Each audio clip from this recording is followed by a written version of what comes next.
Аффирмация. Сөз сиқыр, сөз тылсым, сөз жыр.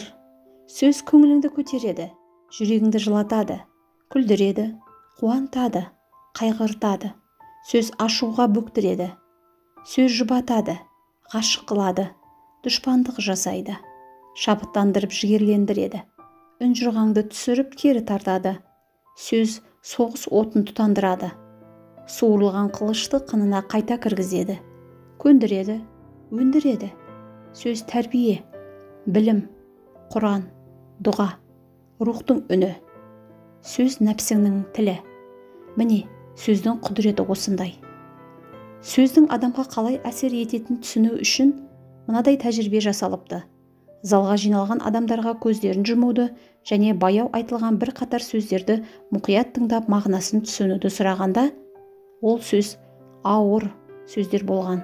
Осындай ауыр сөздер айтылғанда, жиналғандардың көңілдері құлазып, қабақтары түсіп, түрлері бұзылып кеткен.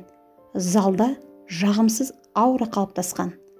Ал керісінше, жаңа туған сәби, шуақты күн, жайқалған ағаш, сарқылып аққан су, хош иіс аңқыған гүлдер, мейірім, табысу, кешіру, жәрдемдесу.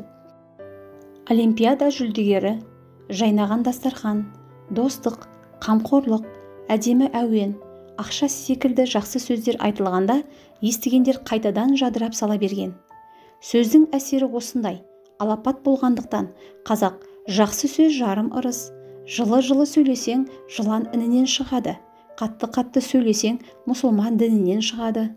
Жылы сөз жан семіртеді, сөз сүйектен өтеді. Тізімнен сүріндірсең де, тілімнен сүріндірме деп мақалдатқан болатын.